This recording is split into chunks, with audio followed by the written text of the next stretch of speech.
Lord be with you. And with your spirit. A reading from the Holy Gospel according to Saint Luke. Glory to you, O Lord. The angel Gabriel was sent from God to a town of Galilee called Nazareth, to a virgin betrothed to a man named Joseph of the house of David. And the virgin's name was Mary. And coming to her, he said, "Hail, full of grace, the Lord is with you." But she was greatly troubled at what was said, and pondered what sort of greeting this might be. Then the angel said to her, "Do not be afraid, Mary, for you have found favor with God.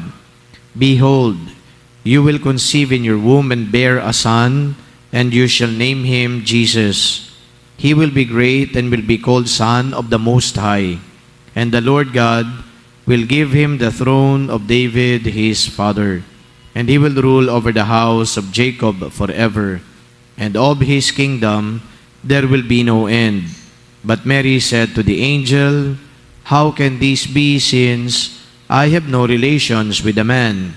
And the angel said to her in reply, "The Holy Spirit will come upon you, and the power of the Most High will overshadow you. Therefore, the child to be born will be called Holy, the Son of God. And behold, Elizabeth, your relative, has also conceived a son in her old age. And this is the 6th month for her who was called barren. For nothing will be impossible for God." Mary said, "Behold, I am the handmaid of the Lord. May it be done to me according to your word." Then the angel departed from her. The Gospel of the Lord. Praise to you, Lord Jesus Christ. The memorial of the queenship of Mary was instituted by Pope Pius XII, the same Pope who also instituted the feast or the solemnity of the Assumption. Ano po ba ang reasoning dito ng simbahan? Kasi sabi ni Pope Pius XII, si Maria ay iniakyat sa langit ng buong buo, katawan at sa kaluluwa. Kaya marapat lamang na itong si Maria ay parangalan din bilang reyna ng langit, sapagkat yung papel ni Maria sa kaligtasan ng sanlibutan ay very pronounced at very unique.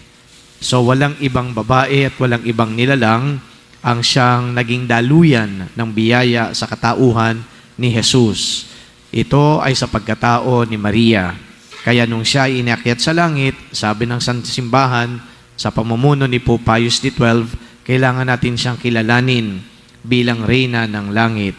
At hindi lang yan, sabi pa niya, dapat yung mundo ay i-entrust natin sa pamamatnubay ng reyna ng kalangitan. Bakit? Sapagkat napakarami ho ng mga digmaan noon, napakaraming gulo, at higit sa lahat yung mga tao ay tumatalikod na sa simbahan, tumatalikod sa Diyos. Kaya dapat yung ina ang siyang tumawag, ang siyang mamatnubay sa mga tao. So yun po ang, kumbaga, background, context at dahilan kung bakit meron tayo na pinagdiriwang na Queenship of Mary. Ngayon, ano po ba ang ipinapahayag nito sa atin? Tayo po bilang mga Pilipino ay tinawag na Bayan ni Maria. Bayan na lubos-lubos na nagmamahal kay Maria. Si Maria po ay napakaraming titulo. At bawat titulo ni Maria, meron tayong debosyon. Dito po sa EDSA Shrine, ang titulo niya ay Mary Queen of Peace. Sa ibang simbahan, Immaculate Conception. Sa iba pa, Assumption. Marami hong title, but only one Blessed Mother.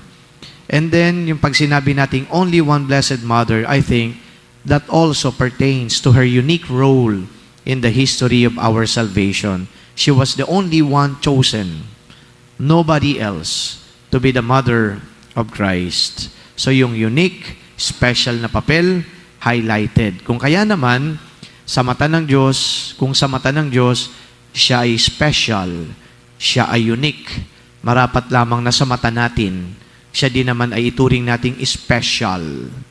At bilang special at unique, siya ay daluyan ng biyaya. It is not that the graces were coming from the Blessed Mother herself.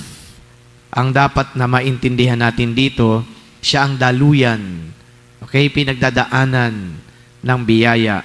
Saan nanggagaling yung biyaya? Sa Diyos pa rin. Kay Jesus pa rin. So, kaya ang tawag dito, to be precise, the Blessed Mother is the channel of God's grace. Okay?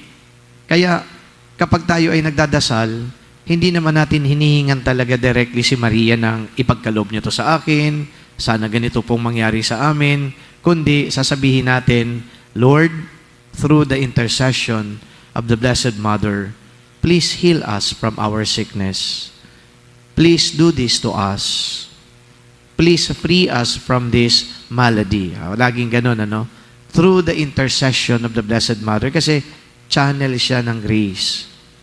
Hindi mismo ang si Maria ang nagkakaloob sa atin ng kung ano-ano. Pinakamagandang imahen para ma-picture out natin yung sinasabi ko. During the wedding at Cana, somebody approached the Blessed Mother. Sabi ng lumapit kay Blessed Mother, wala na hong maiinom yung mga manginginom ho dito. Wedding yan, ha? Sana ho ay meron naman kayong gawin. Hindi naman si Maria ang gumawa ng milagro, di ba? Anong ginawa ni Maria?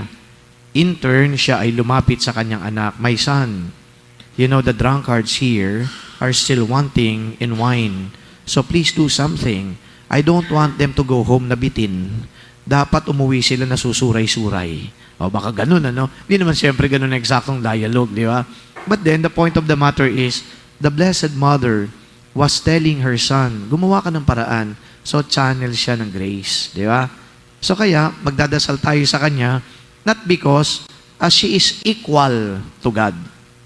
Huh? No, she is not. She is a channel of God's grace. Di ba? Kaya dapat isituate natin, ayusin natin yung ating, kumbaga, debosyon sa mahal na Birhen. Kaya nung sinabi ko na ang mga Pilipino, labis-labis ang pagmamahal sa mahal na Birhen ay parang inihahambing niya na. Parang inilelevel niya na ang mahal na Birhen sa Diyos. No, it is not the case. Because it is God who gave us life eternal. And the Blessed Mother is a channel para tayo ay magkaroon ng buhay na walang hanggan at iba pang biyaya. But nonetheless, kahit nasabihin natin, she is not at par with God because she is merely the channel of God's grace, hindi naman diminished ang kanyang role. Kasi tandaan ninyo, kung wala yung mahal na Birhen, walang Jesus na magiging tao o walang Diyos na magiging tao. Kaya very important. Kaya dahil important, ulitin ko yan, bigyan din natin siya ng kahalagahan. Hindi natin siya binabaliwala. Yun nga lang, huwag naman yung extreme. Okay? Yung extreme nun, parang si Maria na ang ating tagapagligtas. It is God who saved us, not the Blessed Mother. And then as Queen, of course, bilang ang usual na, kumbaga, image ng Queen o di kaya ng King, di ba? Parang sila ay nagmamanage ng affairs ng tao. Di ba? Ganun yun. No, parang sila yung in charge sa pag-govern ng mga tao. But dito, we have to understand that when we speak of the queenship of Mary, ang idea ng simbahan noon ay tayo ay magkaroon ng isang magandang huwaran, modelo sa pamamagitan ni Maria. And what is that? What is it that we see in the Blessed Mother? Her obedience to the will of God. Kasi queenship, king, di ba? Parang sila yung nagre-reign over the people.